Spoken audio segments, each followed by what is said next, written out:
Welcome back to another trade video. With the season-long trade deadline in the rear view, it is time to shift this series to a Dynasty outlook. We started the first Dynasty trades last week, so in this video, we're going to continue that.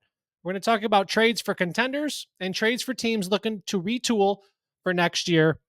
Let's get right into it. If you are a contender, you should be looking to trade for that immediate production type assets. It could be easy to mention anyone fitting this vague criteria, so let's go ahead and look into the specifics. Normally, I would not advise to trade for a running back, but this is the playoffs and we should want to win. You should look to acquire Jerome Ford, especially if you need running back help. Ford, he has filled in nicely following Nick Chubb's season-ending injury. He has totaled 184 touches for 843 yards and 6 touchdowns. An added bonus here is he does have 30 receptions on 44 targets, which is always a bonus for PPR leagues. The future is uncertain for Ford, at least in terms of being a starting running back, but he is able to plug into your lineup now and try to win. Let's go ahead and look at recent trades for only Ford. So someone traded a 2024 third and 2024 fourth for Ford. Also a 2024 second, and this also happened a good amount of times. It seems the price to acquire Ford is your second round pick, which in theory should be that last pick of the second round. The 2.12, maybe 14, 16 if you play in deeper leagues like that. Sometimes, you're not going to win, the championship, but you did go for it, and that is what does matter. If you are comfortable sending away your second for Ford to win, there is good reasoning to do this. Let's look at that playoff schedule. Cleveland, they will play Chicago in week 15, Houston in week 16, and the New York Jets in week 17. And this is good enough for a top 5 favorable matchup. Go ahead and get Ford on your team, especially for this playoff stretch. Now, if you are enjoying the content, please drop a like and subscribe to the channel for more. Moving on here, if you do need wide receiver help, you should look to acquire Courtland Sutton. Now, it is probably likely known Sutton, he's having an interesting season as he has totaled 9 touchdowns so far. When we look into that, he has yet to have a multi-touchdown game. So he has scored in 75% of his games. He is benefiting from these touchdowns as he has yet to have a game over 100 yards receiving. Looking at his total season, he averages 53.1 yards per game. So he is benefiting from these touchdowns.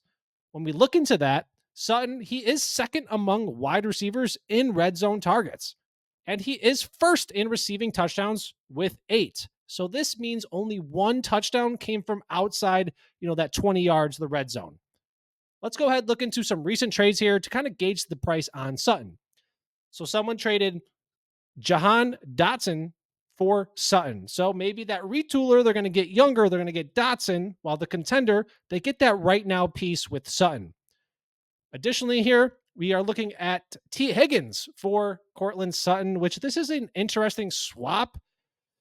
I would not advise for this. Higgins, he's proven himself, but I'm guessing a contender just really wants to win here. Moving on for some more trades. Someone traded Michael Mayer, and I guess a tight end needing team here. They ship off that aging wide receiver in Sutton. He's going to be 29, and they get Mayer. And this could end up being a great trade for both teams, retooler and a contender right now player. Additionally, so there were other trades, but, there were bigger packages for both teams, so, two trades on each team. What are you going to do? You could see the price here outside of Higgins is not like too high, right? I am sure a second round pick and maybe some later dart round throws, or maybe just that second round pick could get the job done. Looking at that playoff schedule here, they play Denver in week 15, New England in week 16, and Los Angeles Chargers in week 17. Now, this is a top-tier favorable playoff stretch for wide receivers. Go ahead and get Sutton on your team, especially if you're here trying to win. Now, if you are looking to retool for the 2024 season, let's go ahead and get to some recommendations. First up here, I would look to acquire Demario Pop Douglas. New England, they may have found a gem in the draft, and there is still time for you to acquire him before the majority catches on here. Now let's look at Douglas himself. He saw his role increase following week 6, where he has averaged 7.6 targets per game. Douglas, he also has an eye opening reception perception report that Matt Harmon does, so go ahead and check that out. Now, the negative hanging around Douglas is he does not have a touchdown yet. And as we may know, touchdowns, they will increase the fantasy production, especially that season end finish. Looking at Douglas a little bit more, he is only averaging 3.6 receptions and 41 yards per game so far on the season. But remember, with that recent role increase following week 6, he is averaging 5.2 receptions and 53.4 yards per game. Good increase. Now let's go ahead, kick it into some trades here involving Douglas, a straight swap or, a couple players, Tutu Atwell and a 2024 second, Isaiah Pacheco, and then Jawan Johnson. So those were some 3 trades, kind of 1-to-1 going. And then, of course, there were some packages involving Douglas. We see Douglas and A.J. Dillon for a 2024 second, Douglas and a 2024 4th-round pick for Kenny Pickett in a Superflex league. Now, you can see the varying level of value here. And ultimately, it is up to your league tendencies and kind of how your league has the value set within some trades. It does seem like a 2nd-round pick is a baseline for a trade. I am confident in Douglas, but I would definitely look to send away a little more right now production piece, maybe like that Pacheco. Again, check out that reception perception if you can, and you will not be disappointed. Douglas is a guy I am looking to get on my team while I can before that price goes up. Another recommendation here for retoolers is I would look to acquire Dontayvion Wicks. The 5th-round rookie, he has been flying under the radar over there in Green Bay. He is averaging 3.3 targets per game. He is playing behind Romeo Doubs, Christian Watson, and Jaden Reed at wide receiver. But let's look a little more recently here on Wicks. So he has averaged 4.2 targets and 52.4 yards over the last 5 games played. He also has an intriguing reception perception report. So go ahead and check that out while you are also checking out Douglas's. It is obvious Wicks is behind multiple players, and that is without talking about the tight ends. Luke Musgrave, he is injured, so Tucker Kraft is filling in. Yet he has been finding involvement, and he has become a solid contributor for the Green Bay offense. Let's go ahead and look at some trades for Wicks. Michael Gallup and a 2024 3rd, and then Gus Edwards. So it was harder to find like a kind of, straight swap just with solely Wicks. But here are some packages. So Cole Kmet was traded for Wicks and a 2024 second. And then Courtland Sutton was traded for Wicks and a 2024 second, which, if you could remember here from above, talking about Sutton, it backpacks off the recommending contenders to buy Sutton. And this is a great trade involving Wicks for a retooler. You get that 2nd-round pick as well. You can see it is relatively easier to acquire Wicks than Douglas. Both have the individual talent. It's just Wicks, he's not a primary option, with Green Bay, while Douglas with New England is arguably leading the Patriots in receiving. Wicks is cheap, and I would look to throw those late round picks for him, 3rds, 4ths, or whatever. Go ahead and get Wicks on these teams. I know I mentioned 2 buys and 2 sells here, and then I went into detail on why.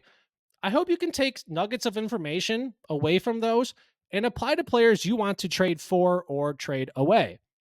If you are not in the playoffs and want to send, that aging asset, let's just say a tight end, you can look to trade away George Kittle to a team in the playoffs and look to acquire assets you can utilize for the future.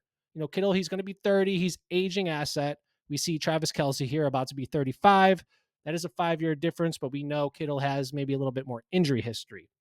So for Kittle, I do not think you can get back a tight end like Dalton Kincaid or Sam Laporta, But maybe you can get, that Michael Mayer and then a 2024 second round pick, or maybe a future first, especially if the team wants to compete and win a championship, because that's what this is all about.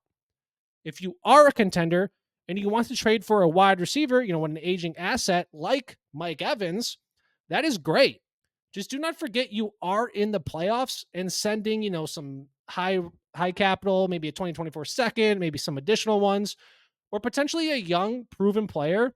And this may do yourself a disservice. Yes, targeting aging players to help you win now is what we are trying to do, but it should be important to note the playoff schedule. Tampa Bay, they will face tough defenses in Green Bay and New Orleans in the playoffs. And those are difficult matchups for these wide receivers. There are multiple variables attributing to weekly success. A good matchup could bring bad production, while a bad matchup, it could bring good production. This is the game we play, and don't you just love it? And in Dynasty, you will make moves and regret them. You will make moves and love them. Trust your process and just enjoy the ride. A lot of these variables are just out of our control. Thank you for watching today's Dynasty trade video. Do not forget to like and subscribe if you are enjoying the video series here. Make sure to tune into all of our weekly content, and I will catch you back here next Friday for another trade video.